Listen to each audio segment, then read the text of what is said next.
Shalom, selamat pagi jemaat yang dikasih Tuhan. Ada sukacita pagi hari ini. Saudara yang bersukacita boleh lambaikan tangannya. Haleluya, saya percaya kita semua bersukacita di dalam Tuhan. Amin. Karena Tuhan tidak pernah meninggalkan setiap kita. Amin. Karena Tuhan sumber pengharapan bagi setiap kita. Terlebih Dia sudah nyatakan kebaikannya dalam hidup kita. Apapun kondisinya saat-saat ini, apapun kondisinya hari-hari ini, saya percaya Allah yang setia itu tidak pernah meninggalkan setiap kita.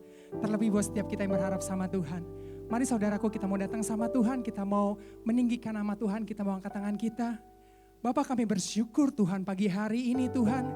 Kami boleh ada di tempat ini ya Bapak. Sekalipun kami terpisah jarak Tuhan, tapi kami percaya Tuhan, kami tidak pernah terpisah dari kasih-Mu Tuhan. Roh Kudus selalu ada bersama dengan kami Tuhan. Tidak pernah meninggalkan setiap kami Tuhan. Pertolongan-Mu nyata di dalam hidup kami Tuhan. Kau sumber kekuatan bagi setiap kami ya Bapak. Pagi hari ini kami mau datang untuk memuji, memuliakan nama-Mu Tuhan. Kami mempersembahkan yang terbaik Tuhan, tubuh, jiwa, roh dan hidup kami Tuhan. Hanya untuk Engkau Raja di atas segala raja Tuhan. Biar pagi hari ini hanya nama-Mu yang ditinggikan Tuhan. Bahkan sampai selama-lamanya Tuhan. Hanya nama-Mu Tuhan yang layak ditinggikan ya Bapa. Terima kasih Yesus, kami siap menyenangkan Engkau Raja di atas segala raja. Yang siap memuji Tuhan, sama-sama katakan amin. Haleluya saudaraku, kita percaya Allah yang baik tidak pernah meninggalkan kita. Amin. Mari kita mau nyatakan kebaikan Tuhan. Haleluya, betapa baiknya Engkau Tuhan. Kami percaya Engkau Allah yang baik Tuhan. Allah yang teramat baik bagi setiap kami Tuhan. Haleluya.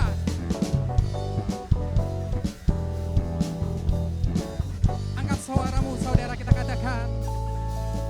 Masuk gerbangnya bersyukur dengan penuh pujian. Yes Tuhan, kami rasakan Tuhan. Besarkan agung namanya, puji dia tiuplah sangkakala, musik dan tarian. Biar semua makhluk memuji-Mu Tuhan. Amin. Dengan segenap hati naikkan pujian, sebab Tuhan baik, sebab Tuhan baik, sebab Tuhan baik. Katakan lebih lagi, sebab Tuhan baik, sebab Tuhan baik, yes Tuhan, sebab Tuhan baik, sebab Tuhan baik, anugerahnya kekal selamanya. Katakan lebih lagi, Yesus Kristus, Yesus Kristus, Anak Tuhan, pencipta segalanya. Amin Tuhan, datang sujud di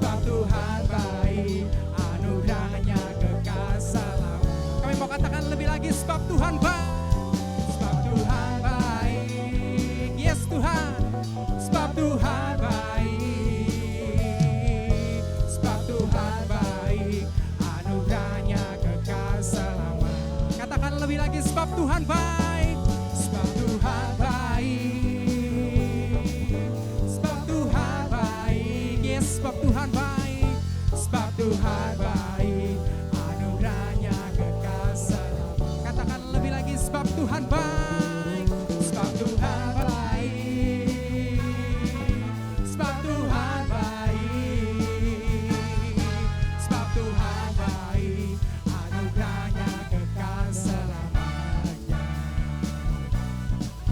Sebab Tuhan baik, anugerahnya kekal selamanya. Oh haleluya, sebab Tuhan baik. Haleluya, kami mau berikan pujian yang terbaik hanya untuk Engkau Raja di atas segala raja. Yes Tuhan, Kau baik Tuhan. Saudara percaya Tuhan Yesus baik? Engkau yang percaya Tuhan Yesus baik, katakan amin. Kau yang percaya Tuhan Yesus baik, katakan amin.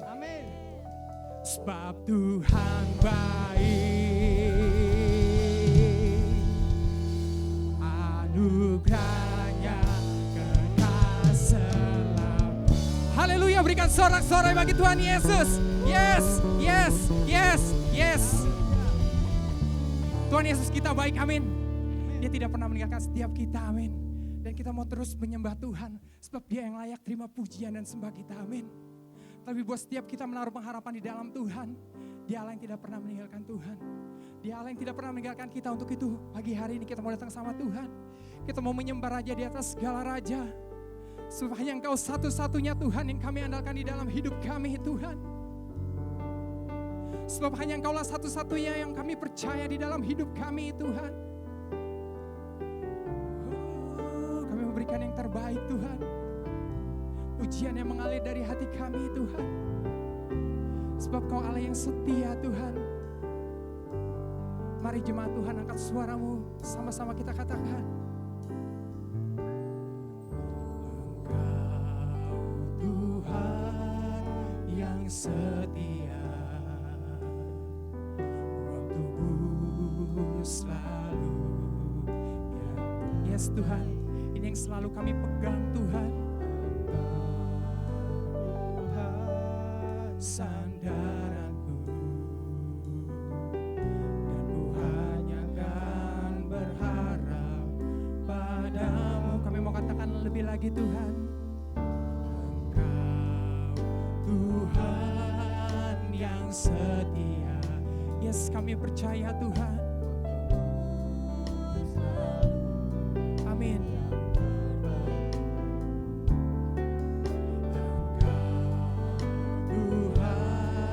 Sandaranku, dan ku hanya akan berharap padamu. Satu-satunya yang ku andalkan, satu-satunya yang ku percaya. Engkau sumber kekuatan, sumber pengharapan, sumber kedamaian. Hanya Kau satu-satunya Tuhan, satu-satunya yang ku andalkan, hanya Yesus.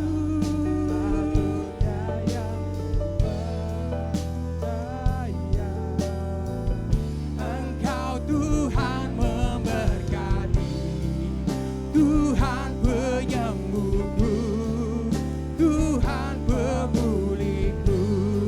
Kamu mau lebih sungguh lagi datang kepadamu, Tuhan. Haleluya Yesus.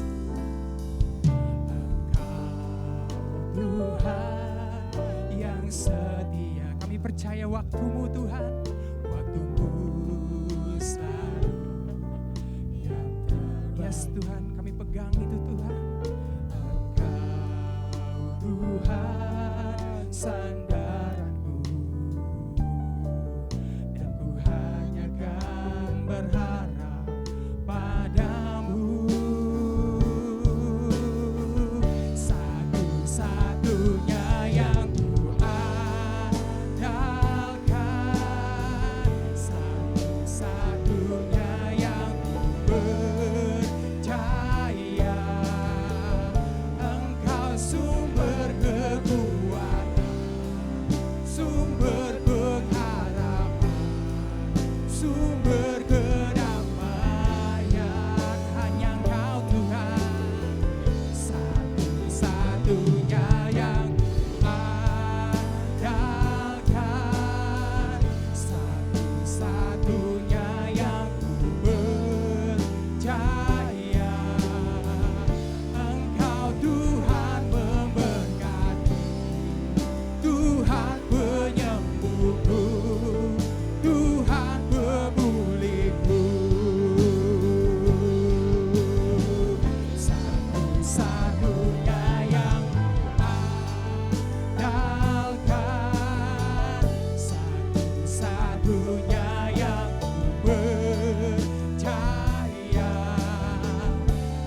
layak terima pujian dan sembah kita. Oh, haleluya Yesus, haleluya Tuhan. Kami tinggikan Kau Yesus, Raja di atas segala raja. Haleluya, hanya Kau yang layak terima pujian kami. Hanya Kau yang layak terima pujian kami. Yesus Kristus Raja di atas segala raja. Haleluya, kami menyembah-Mu Tuhan. Kami tinggikan Kau Yesus. Haleluya, haleluya, haleluya. Haleluya, kami sembah Kau Tuhan. Kami tinggikan Kau Tuhan. Sebab hanya Kau yang layak terima pujian. Haleluya, glory bagi-Mu Tuhan. Haleluya, glory bagi-Mu Tuhan. Haleluya, hanya Kau yang kami andalkan. Satu-satunya ya Tuhan, Yesus Kristus namanya. Kaulah sumber pengharapan kami. Kaulah sumber kemenangan kami. Kaulah sumber kekuatan kami Tuhan. Haleluya, haleluya, haleluya, haleluya.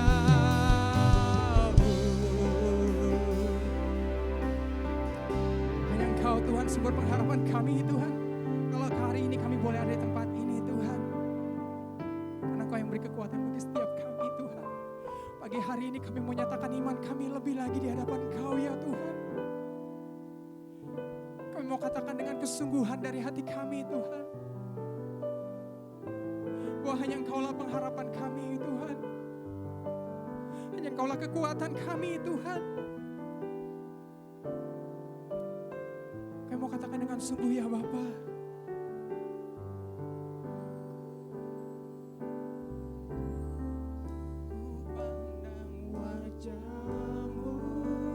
Dan berseru, pertolonganku datang dari-Mu.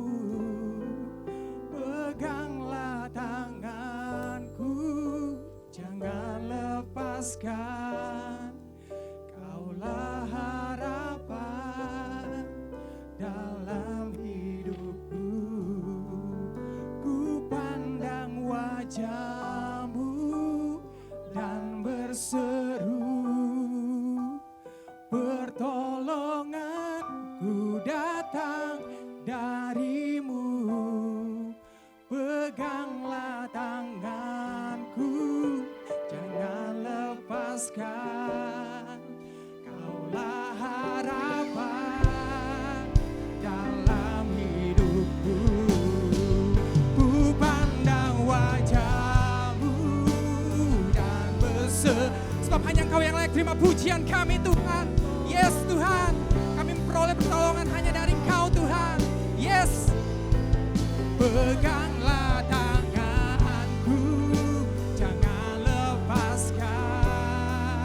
Kaulah harapan dalam hidupku. Ku pandang wajah-Mu dan berseru, pertolonganku datang dari-Mu. Peganglah tanganku, jangan lepaskan. Kaulah harapan. Kau mau katakan lebih lagi di hadapan-Mu Tuhan. Ku pandang wajah-Mu dan berseru, sebab hanya Engkau yang layak Tuhan. Tolonganku datang dari-Mu. Peganglah tanganku, jangan lepaskan.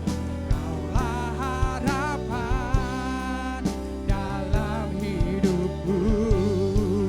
Ku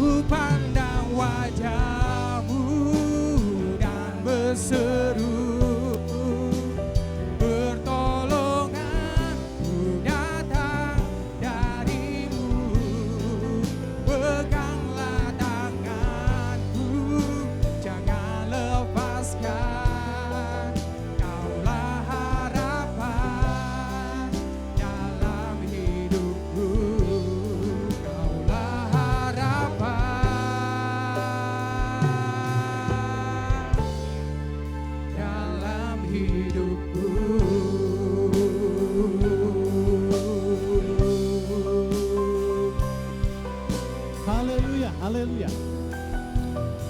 Terima kasih Bapa di surga. Engkau adalah harapan bagi hidup kami semua sebagai orang percaya. Pada saat ini kami siap untuk mendengarkan firman-Mu ya Tuhan. Lembutkan hati kami, semua pendengar dimanapun berada yang menyaksikan, mengikuti ibadah online ini, diberkati, dikuatkan, yang lemah dikuatkan.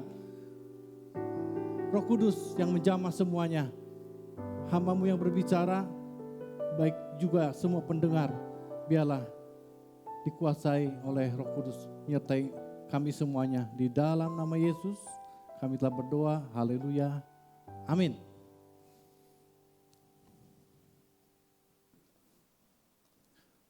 Shalom saudara, selamat pagi, selamat hari Minggu beribadah di tempat dimanapun saudara-saudara berada.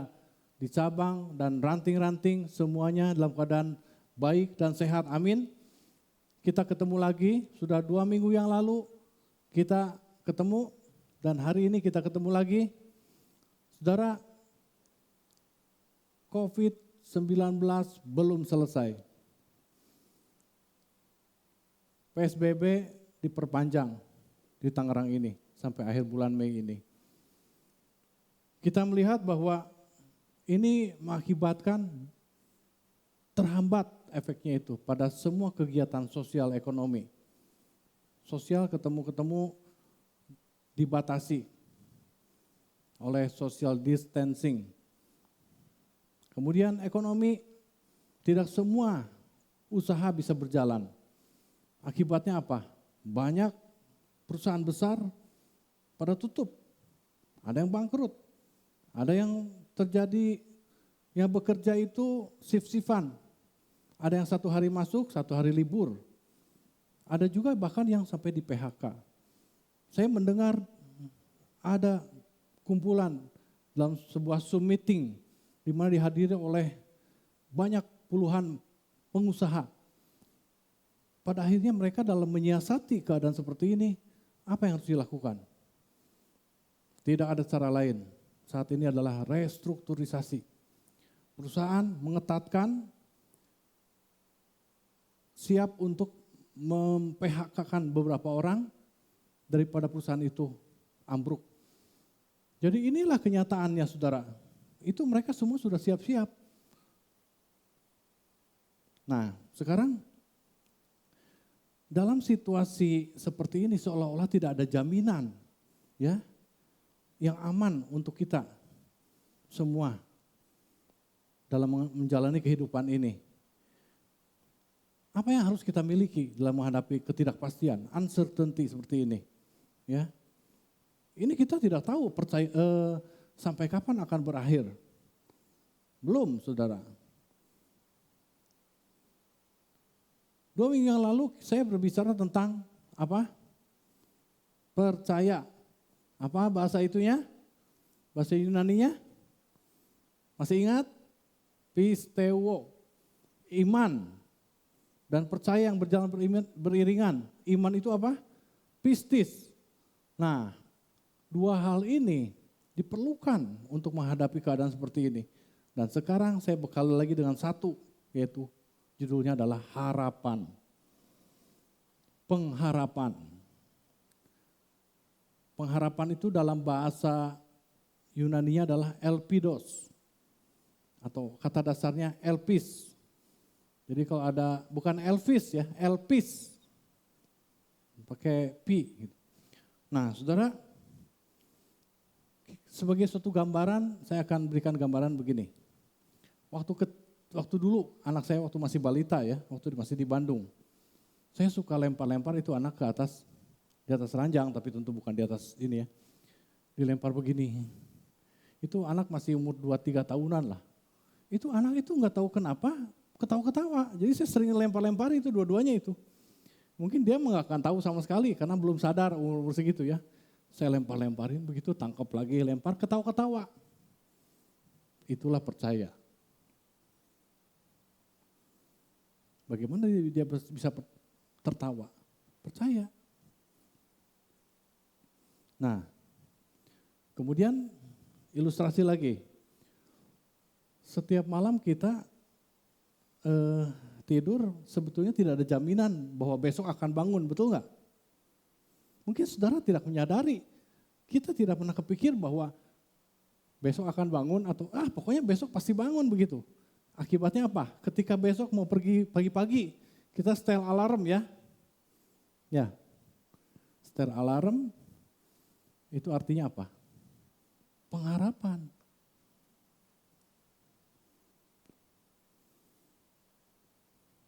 Nah, sekarang itu yang sehari-hari kita lihat kira-kira itulah. Nah, kita lihat kalau menurut Alkitab itu apa itu pengharapan?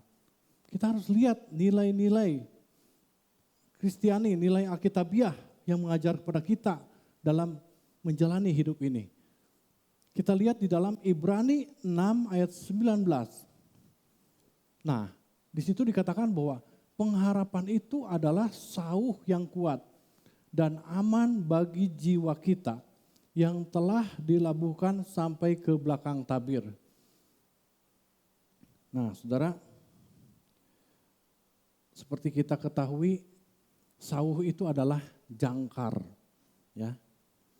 Jadi ini sesuatu yang sangat penting dalam pelayaran, dalam perlengkapan sebuah kapal. Jadi kapal selalu biasanya disertai dengan ada sauh. Biasanya sauh itu kata lainnya adalah jangkar. Jangkar ini biasanya ada 4. Satu kapal itu 2 di depan, 2 di belakang, kiri kanan, kiri kanan. Nah itu. Jadi ketika mereka berlabuh, ada banyak kegunaannya.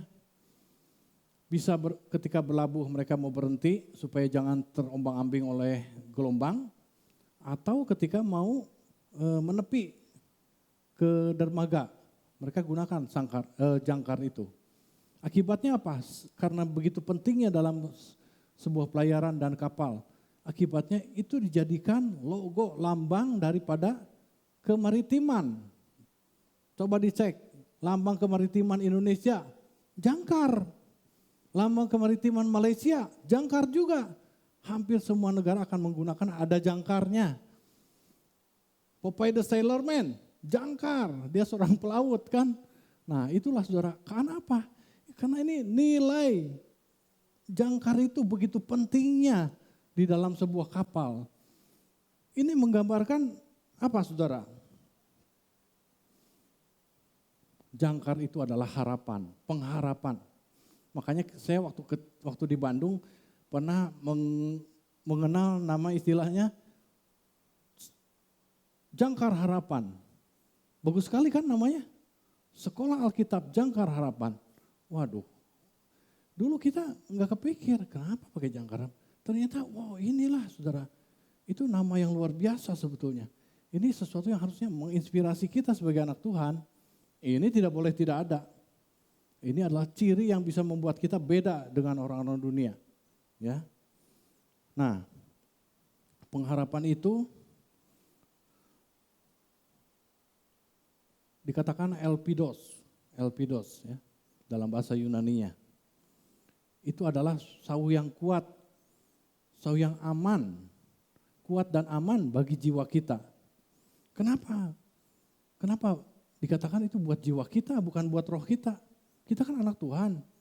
Tuhan adalah roh. Kita menyembah Allah dalam roh. Kenapa itu buat jiwa kita? Saudara, dalam kehidupan kita itu ternyata ketika kita percaya menjadi orang percaya, menjadikan Yesus sebagai Tuhan dan Juru Selamat kita, roh kita kan sudah diselamatkan, sudah diperbaharui. Tetapi jiwa kita itu masih belum. Ini jiwa ini saya lihat dalam bahasa aslinya, ini kan untuk membuktikan ini roh atau jiwa. Ternyata tulisannya itu adalah psyches. Pakai lambang logo psikologi nih. P-nya itu. Kalau itu psyches, nah itu. Jadi ternyata memang benar jiwa. Kalau roh itu pneuma. Jadi ini berkata memang aman buat jiwa kita. Nah kenapa sebetulnya banyak orang dalam menghadapi kehidupan ini ada banyak yang goyang, menjadi kacau kehidupannya jiwanya itu yang diserang. Apa itu jiwa? Pikiran, perasaan, kehendak. Pikiran bisa berubah-berubah. Perasaan berubah-berubah melihat keadaan. Kehendak juga bisa banyak diombang-ambingkan. Ya. Nah, kalau seandainya kita menempatkan seperti kapal yang mempunyai jangkar itu, menempatkan jangkarnya tertancap kuat di batu karang, kapalnya goyang enggak? Enggak akan ke bawah arus, enggak. Ada cerita kapal kecil bawa jangkarnya cuma sedikit, 1 atau 2 tuh. Ketika itu kan dia kan memancing di danau, karena bukan lautan, danau. Dia sudah tahu tempat yang baik untuk memancing banyak ikannya, nah di situ. Tahu-tahu ada badai, di danau juga ada badai, seperti di Galilea pernah terjadi. Kemudian dia itu lemparkan jangkarnya, sauhnya, tapi ternyata masih ke bawah, saudara. Masih ke bawah. Jadi jauh dari area tangkapan ikan. Mau berusaha lagi ke sana, tapi enggak ke bawah sampai terhempas ke pantai. Nah saudara, itulah pentingnya jangkar dalam kehidupan. Kehidupan ini adalah kapal kita. Ketika kapal kita digoncang oleh gelombang badai, saat ini sudah ada berapa banyak orang yang digoncangkan oleh keadaan COVID ini. Saya tidak melihat data-data COVID seminggu ini, saya tidak lihat lagi, tetapi tahu bahwa ini belum berakhir, masih banyak korban menjadi positif. Yang penting buat kita adalah apa? Jangan terombang-ambing oleh keadaan seperti ini, membuat kita lemah atau membuat dalam bekerja, walaupun kita masuk sehari, libur sehari, gaji dipotong, itu sudah terjadi di mana-mana. Kita harus tetap mengucap syukur, karena kita masih punya pengharapan di dalam Tuhan. Amin. Ya. Nah, keadaan seperti ini kita lihat di dalam Roma 5 ayat ke-5. Apa yang menjadi patokan kita? Bahwa pengharapan di dalam Tuhan itu harus ditancapkan, berakar di dalam Kristus. Kenapa? Karena kalau dunia itu enggak ada yang bisa dipegang, saudara. Orang juga nggak bisa dipegang. Ngomong A sekarang, janji A, belum tentu dipenuhi itu. Banyak sekali melesetnya. Tetapi Kristus, dia adalah setia dan adil. Kita lihat dalam Roma 5 ayat ke-5 mengatakan, dan pengharapan tidak mengecewakan, karena kasih Allah telah dicurahkan di dalam hati kita oleh Roh Kudus yang telah dikaruniakan kepada kita. Jadi pengharapan di dalam Tuhan itu tidak mengecewakan. Kenapa tidak mengecewakan? Karena Allah setia. Kecewa itu misalnya begini, contoh aja lah supaya lebih mendarat ini pengertiannya. Saudara, saya ajalah pengalaman saya pernah membeli ikan di sebuah rumah makan yang cukup enak. Ikan kakap yang ada bumbunya itu apa itulah, bumbu rujak atau apa. Enak sekali saudara, jadi kita sering pesan itu terus. Bersama dengan teman-temannya ya, ikan, ayam atau apa gitulah, enak sekali. Suatu ketika, kok berubah rasanya. Ternyata apa? Kokinya katanya diganti sama yang baru, nggak enak masaknya. Udah kita nggak pernah lagi beli itu, dalam jangka waktu tertentu kita nggak berani lagi beli ikan seperti itu dengan sajian yang berbeda. Nah itu namanya apa? Kecewa ya. Misalnya saudara kerja, udah deal nih, gaji sekian. Tahu-tahu setelah jalan 1-2 bulan, saudara dapat cuma 60%-nya. Kecewa enggak? Nah itu kecewa. Kalau Tuhan tidak mengecewakan, pengharapan dalam Tuhan dikatakan tidak mengecewakan, karena apa? Tuhan janji 100 dikasih 100. Bahkan bisa lebih. Ya. Kita malah bisa mendapatkan lebih daripada yang kita harapkan dan kita minta. Betul nggak? Betul? Nah ya, jadi kita harus semakin teguh. Pengharapan kita itu kepada siapa? Kepada Tuhan. Ya. Dikatakan di dalam 1 Timotius 1 ayat 1 mengatakan,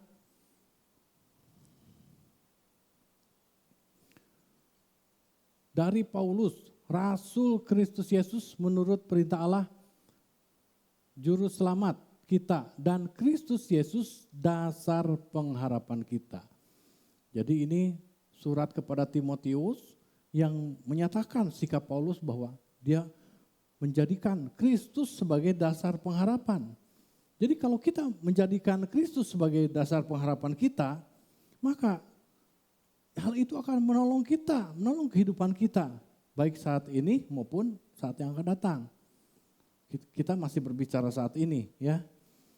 Jadi saudara juga bisa berkomitmen lebih profesional dalam bekerja karena punya pengharapan di dalam Kristus, ya. Di dalam menghadapi hidup sehari-hari, mau baik, mau jelek, tetap bersyukur, betul nggak? Ya. Nah, kita melihat satu lagi di dalam Ibrani 10 ayat 23 mengatakan, marilah kita teguh berpegang pada pengakuan tentang pengharapan kita. Sebab ia yang menjanjikannya setia. Nah, jadi kita harus teguh berpegang pengharapan kita itu kepada Kristus. Karena dia adalah setia. Ya. Di dalam hal ini ada buktinya. Saudara seiman kita nanti akan menyaksikan bagaimana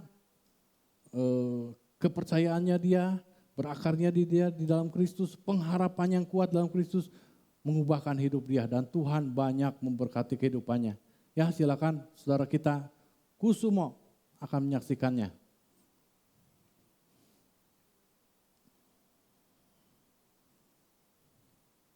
Silakan. Puji Tuhan saudara-saudari, saya mau menyaksikan bagaimana pengharapan itu nyata dalam hidup saya. Saya cerita dari awal bahwa saya ini adalah seorang anak dari papa dan mama saya Kristen. Mereka berdua Kristen. Saya pun sama dari sekolah minggu, dididik sama papa sama mama untuk menjadi anak Kristen yang percaya Tuhan Yesus dengan yang baik. Singkat cerita, saya mulai kecewa dengan bergereja itu mulai masuk SMP, sampai saya kenal dengan Tuhan Yesus lagi, akrab dengan Tuhan Yesus lagi, itu ketika saya mengenal istri saya. Saya pacaran pada waktu itu, saya bergereja di Yerusalem ini, saya mengikuti semua program-program yang Yerusalem adakan. Ternyata apa? Ternyata itu adalah program agar saya terus mencintai Tuhan. Ternyata itu tertanam di dalam hati saya. Ketika itu tertanam dalam hati saya, akhirnya apa? Segala pengharapan yang saya punya, cita-cita yang saya punya, semuanya saya serahkan sama Tuhan. Seperti dulu saya bercita-cita pengen, jadi orang yang luar biasa, dihormati orang, dihargain orang, pengen jadi orang yang paling nomor satu. Pokoknya setiap saya kumpul, saya pengen jadi orang nomor satu. Ternyata apa? Ternyata harapan itu hanya harapan yang mengecewakan. Ketika saya bekerja di tempat saya bekerja, saya pengen menjadi yang nomor satu. Saya berharap dengan kekuatan saya A, saya B, saya C. Ternyata apa? Ternyata hasil yang dihasilkan, saya menghasilkan yang maksimum buat perusahaan, tapi perusahaan saya merasa kurang. Saya berdoa sama Tuhan, kalau Tuhan memberikan segala sesuatunya indah pada waktunya. Semuanya saya taruh harapan dengan Kristus. Dan ternyata saya dapat ayat yang Tuhan berikan, yang ditanamkan dalam hati saya, yaitu Matius 6 ayat 33.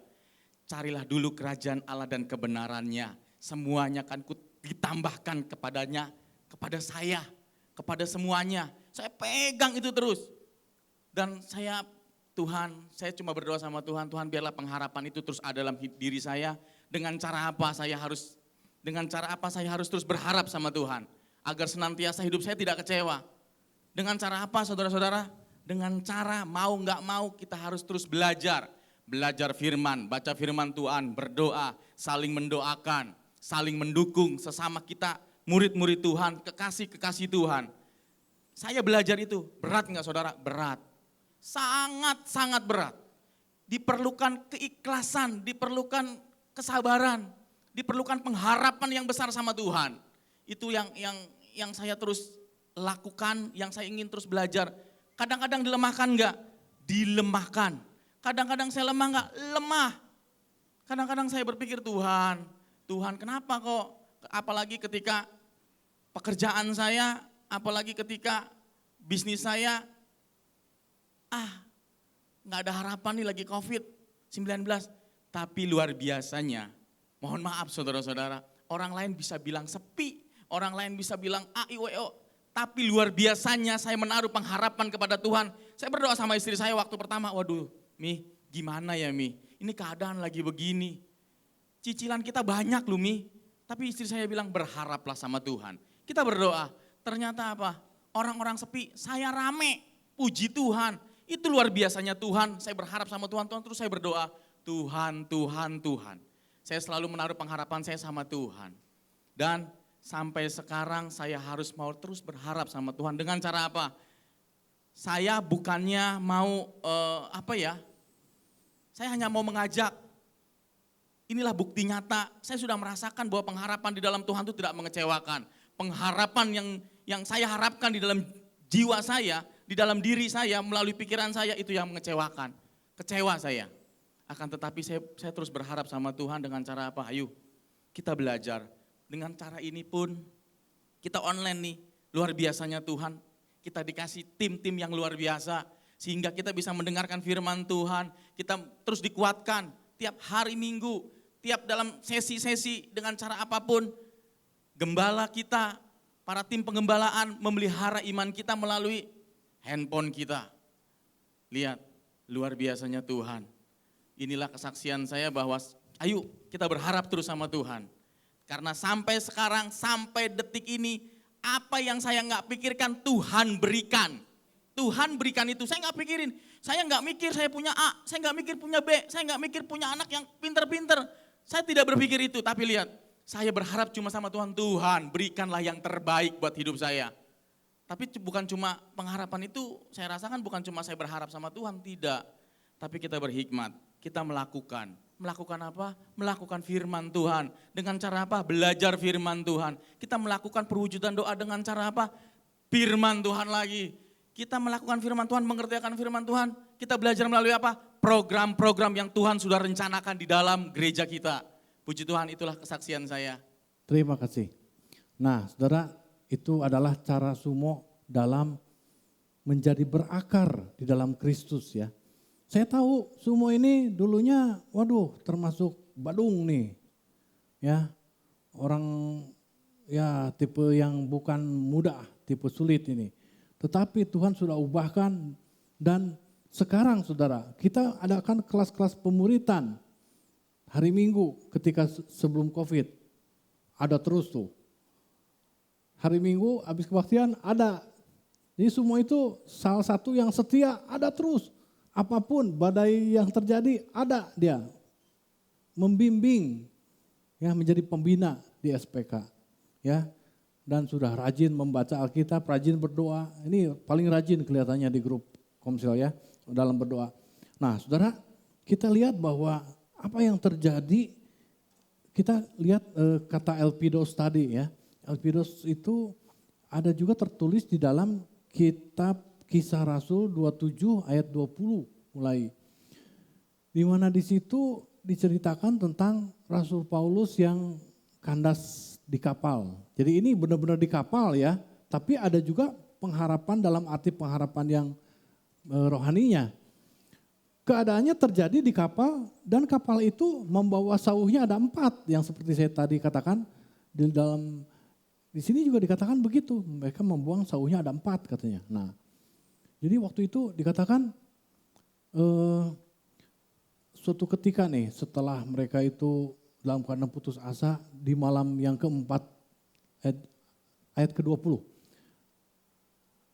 Setelah beberapa hari lamanya baik matahari maupun bintang-bintang tidak kelihatan dan angin badai yang dahsyat terus-menerus mengancam kami. Akhirnya putuslah segala harapan kami untuk dapat menyelamatkan diri kami. Jadi keadaan itu bulan bintang gak kelihatan artinya apa? Banyak awan. Itu sudah bakal terjadi hujan, petir, banjir, bukan banjir di laut mah ya. air semua itu. Jadi terjadi malapetaka di situ.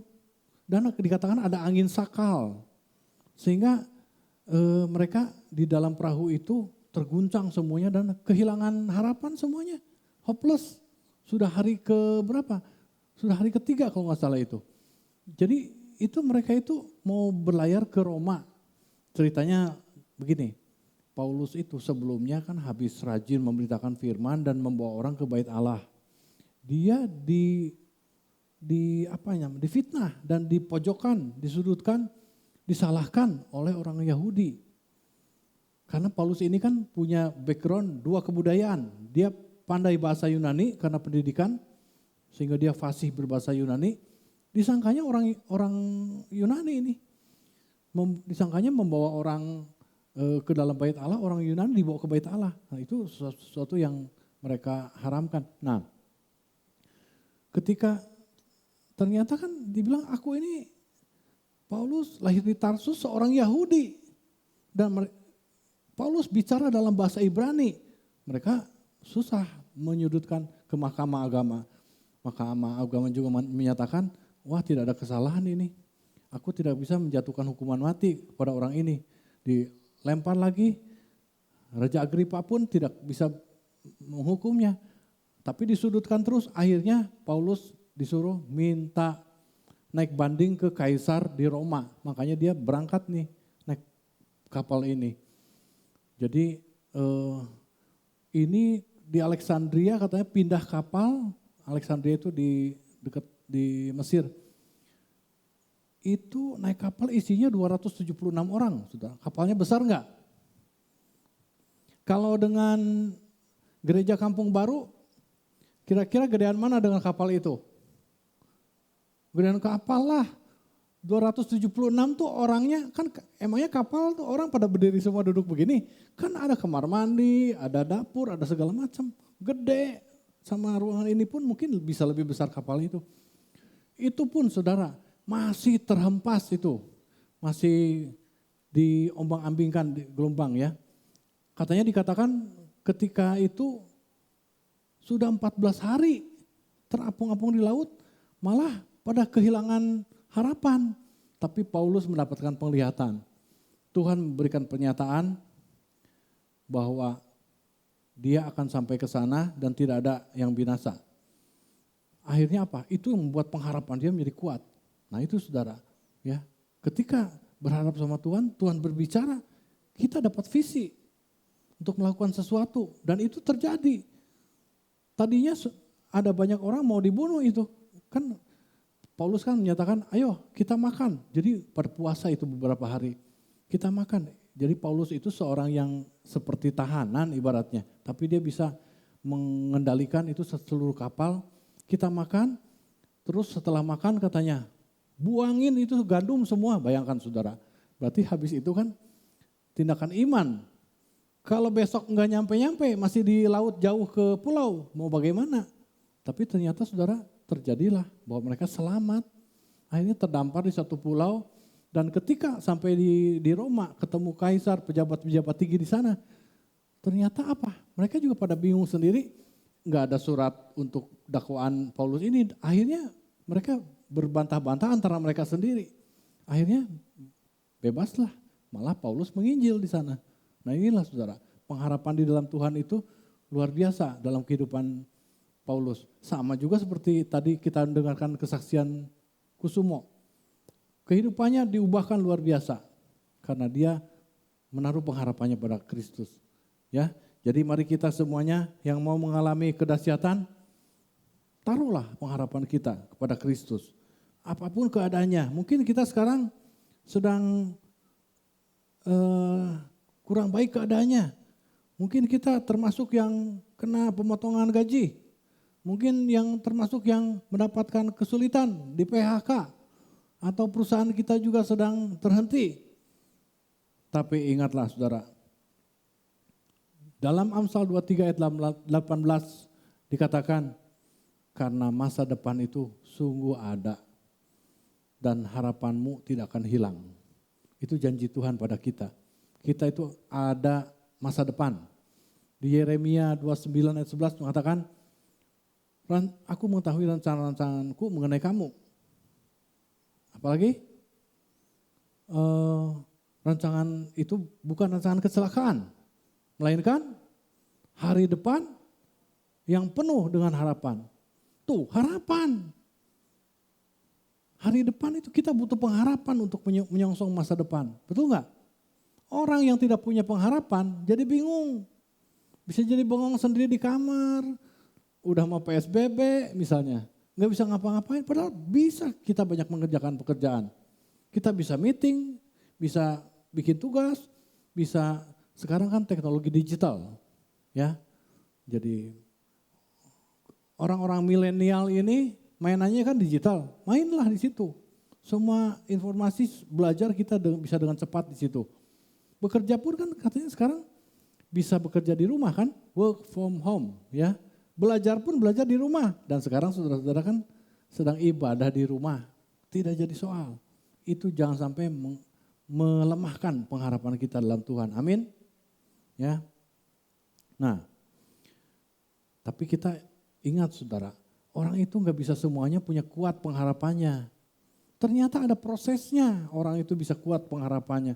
Ini tidak lepas daripada iman dan percaya. Dan ada lagi dikatakan dalam Roma 5 ayat keempat, itu dikatakan bahwa dan ketekunan itu menimbulkan tahan uji. Dan tahan uji menimbulkan pengharapan. Jadi pengharapan itu tidak muncul lahir sendiri ya. Didahului oleh apa? Ketekunan. Nah, saudara sudah tekun belum dalam menghadapi hidup ini? Kalau kita sudah tekun, lakukan sesuatu jangan cepat, udah bosan atau udah enggak demen lagi atau gimana. Tekun sampai selesai.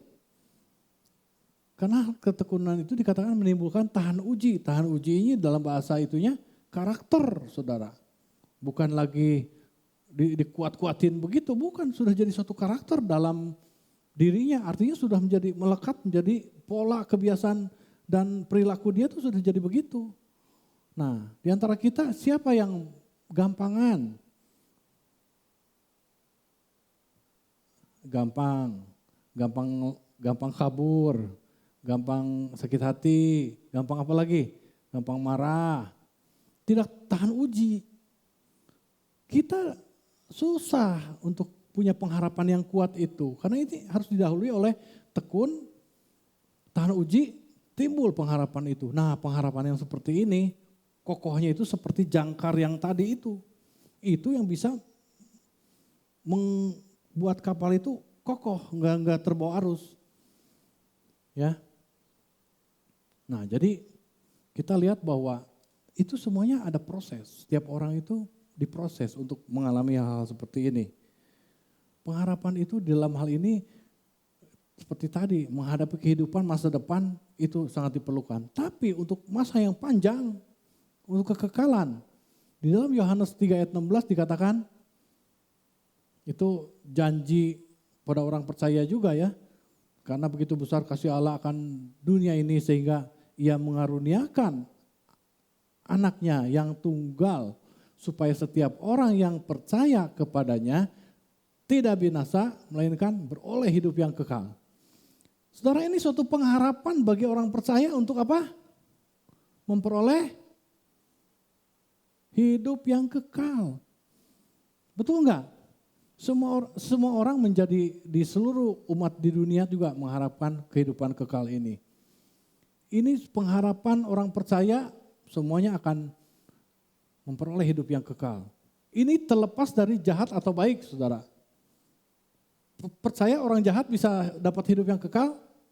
Percaya enggak? Saya tidak, kalau gitu jahat aja deh. Bukan. Nih, yang disalib di sebelah Yesus. Ketika itu udah the last minute ya.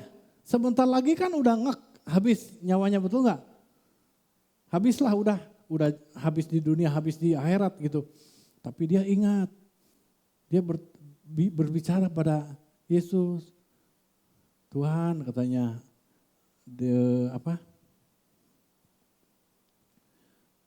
dikatakan, Yesus, ingatlah akan aku apabila engkau datang sebagai raja. Hanya begitu aja, satu kalimat itu. Yesus katakan apa? Hari ini juga engkau bersama-sama dengan aku di mana? Taman Firdaus. Hebat kan? Pengharapan ini, the last minute pengharapan tidak boleh pupus. Ya, kita juga semuanya anak-anak Tuhan, jangan cengeng, jangan gampangan, tidak tahan uji, gampangan iri hati, gampangan marah. Itu yang seperti tadi dikatakan jiwa. Kalau pengharapan itu kan aman bagi jiwa. Pengharapan dalam Kristus itu. Jiwa kita itu bahaya. Anak Tuhan pun masih bahaya di sini. Banyak orang-orang yang ini aja misalnya. Lihat tetangga, misalnya gini. Misalnya motor kita Honda Beat misalnya. Sebelah rumah kita udah beli NMAX. Aduh, misalnya gitu. Atau misalnya ini mobil kita, sudah Panther nih, lumayan Panther bagus. Toto sebelah kita sudah apa sebutnya? Apa? Proton, bukan. Misalnya Fortuner lah gitu. Waduh, kitanya panas hati, jangan begitu saudara. Udahlah, masing-masing itu sudah punya bagian berkatnya. Kalau tahan uji artinya apa? Itu tidak akan terpengaruh. Jangkar kita kalau kuat pada Kristus, tidak akan goyang dengan hal-hal seperti itu. Persoalan jiwa itu tidak menjadi gangguan buat kita. Kita tidak akan mudah, beginilah, begitulah, asalkan. Bersyarat semuanya bersyarat. Kenapa jadi begini? Karena ini. Waduh susah saudara kalau begitu. Itu sebetulnya ya. Sederhananya orang yang masih banyak seperti itu, dia itu belum berakar kuat jangkarnya itu. Akibatnya apa? Mudah terbawa arus, mudah terombang ambing oleh perkataan orang, oleh hoax tuh ya. Baca di dalam berita-berita sehari-hari, saya sendiri tidak mau terlalu banyak baca berita, itu banyak hoaxnya, ya, bikin pusing. Mending kita ngerjakan yang lebih berarti daripada itu. Nah, tetapi kalaupun kita baca, kita cek, benar nggak ini berita? Cek, makanya kalau saudara pengen jangan pusing begitu, lihat sumber beritanya dari mana. Kompas, CNN, mana lagi? Detik, itu masih lebih terpercaya. Kalau istrinya dari Tribun, dari warta yang nggak jelas, itu aduh pusing saudara. Ya, oke, balik lagi ke yang tadi. Jadi ini kita pengharapan kita itu haruslah seperti Paulus tadi, ya. Dia di dalam keadaan seperti itu dia mengharapkan sesuatu yang baik. Semua orang sudah putus asa, tapi dia membangkitkan iman dan pengharapan orang-orang sekitarnya dan ada tindakan yang benar jadinya. Kemudian satu lagi adalah Abraham. Abraham itu ketika itu dikatakan di dalam Kejadian ya,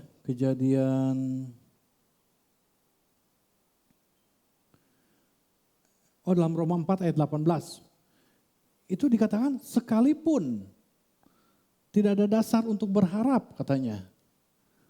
Sebab sekalipun tidak ada dasar untuk berharap, namun Abraham berharap juga dan percaya bahwa ia akan menjadi bapa banyak bangsa menurut yang telah difirmankan. Demikianlah banyaknya nanti keturunanmu. Saudara, Tuhan berbicara kepada Musa ini umur 75 awalnya. Kemudian umur 99 bicara lagi tapi masih belum dapat itu. Ya, sudah 24 tahun masih belum dapat. Nah, kebayang nggak umur 99 tahun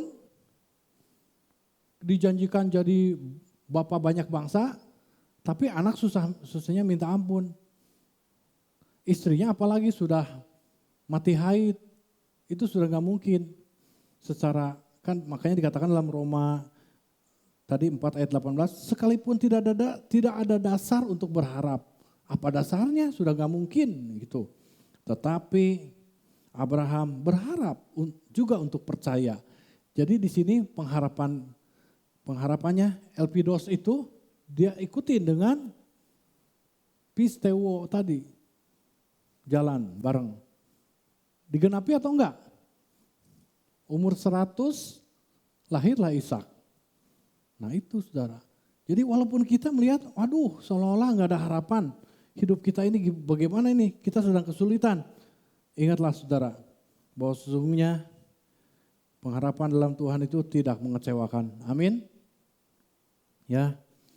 Jadi kalau kita hari ini masih juga kondisi masih khawatir, masih kurang percaya, kadang enggak, kita tancapkan jangkar kita, pengharapan kita dalam Kristus, batu karang yang teguh, supaya hidup kita tidak goncang. Ya, saya tutup dengan sebuah ilustrasi tentang ada 3 pohon.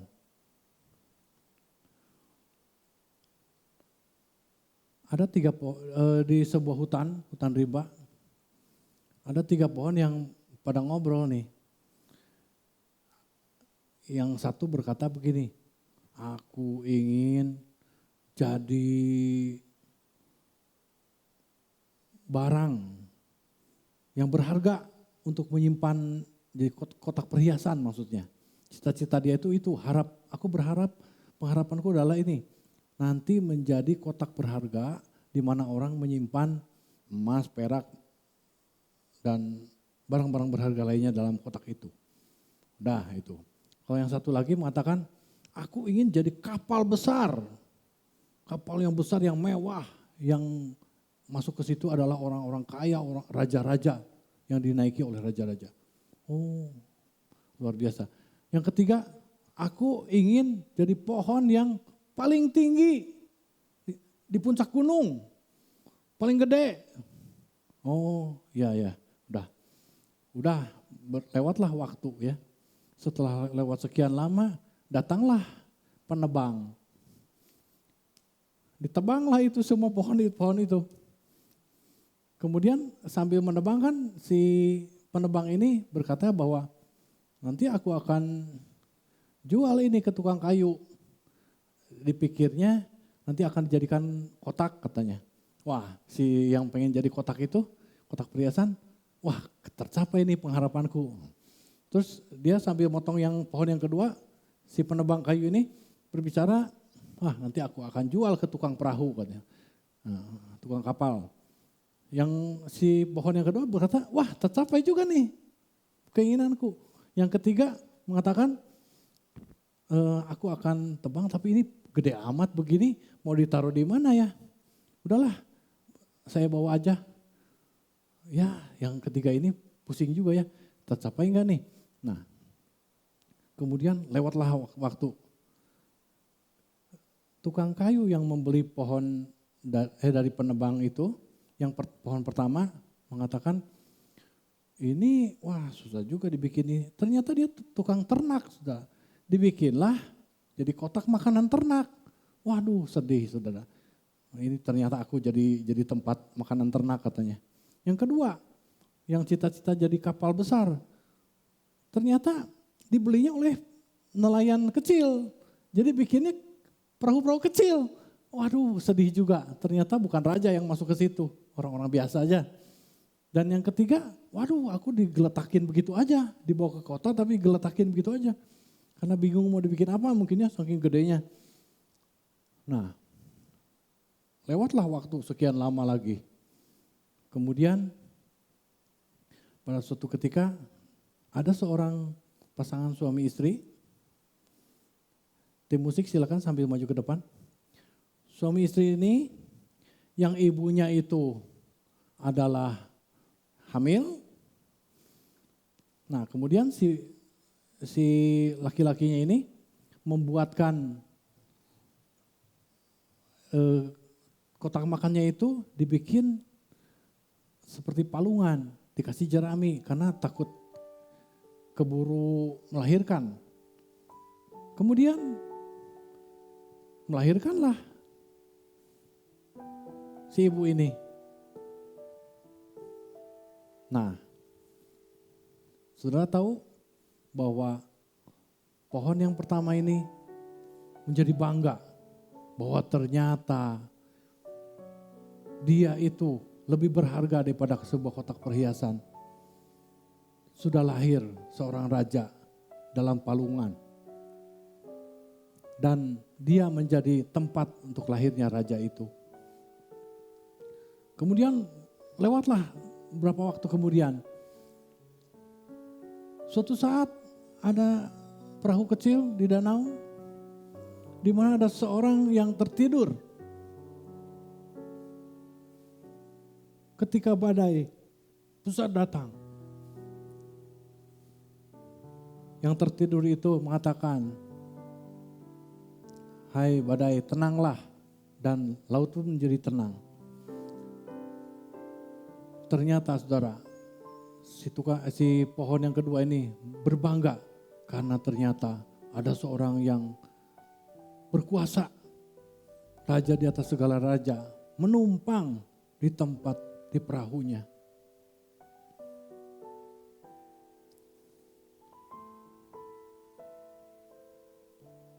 Dan yang ketiga saudara, ada seorang yang dipukuli, menggotong kayu. Si pohon ini digotong. Pohon ini sudah dijadikan sebuah salib.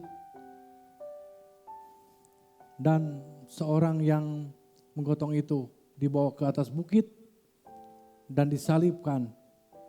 Dan pohon ini berkata, "Aku menjadi yang paling berharga," di mana Yesus penebus disalibkan di atas pohon itu.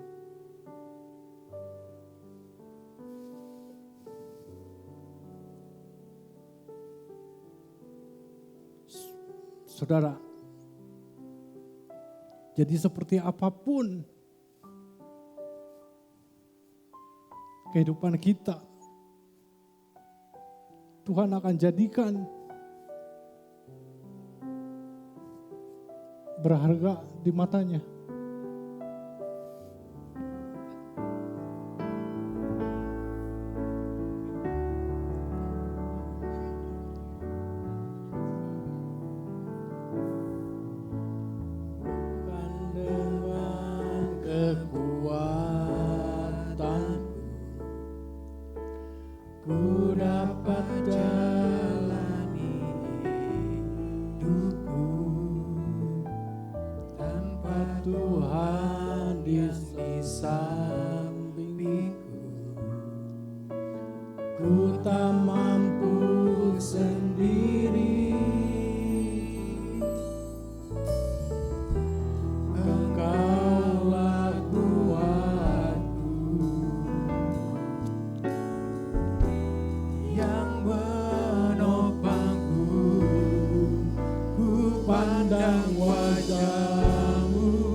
Kaulah harapan.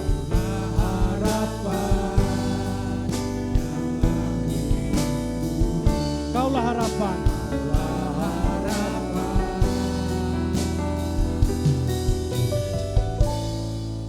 Dalam hidupku.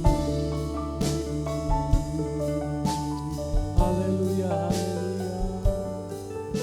Oh.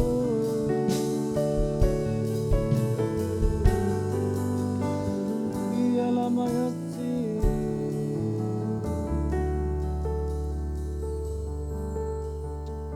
Bapa di dalam surga, terima kasih Tuhan, Engkaulah tempat pengharapan kami. Kami sebagai anak-anak-Mu ya Tuhan, sebagai orang percaya, perlu melabuhkan kapal kami dengan menancapkan jangkar daripada pengharapan kami itu ke dalam Engkau ya Tuhan, Kristus. Kehidupan kami supaya mengakar di dalam Kristus. Ya Tuhan, biarlah semua yang ada yang mendengarkan akan firman ini, semuanya dijamah dimanapun berada, supaya kami semuanya lebih kuat di dalam Engkau, menancapkan pengharapan kami hanya di dalam Kristus, bukan meletakkan pengharapan kami pada kekuatan diri kami sendiri, atau meletakkan pada dunia, atau meletakkan pada sesuatu yang kami andalkan. Semuanya itu bisa berubah dan bergeser.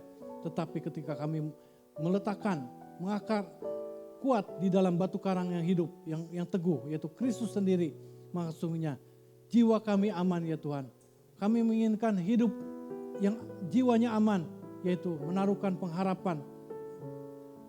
Jangkar itu di dalam Kristus sebagai batu karang yang teguh.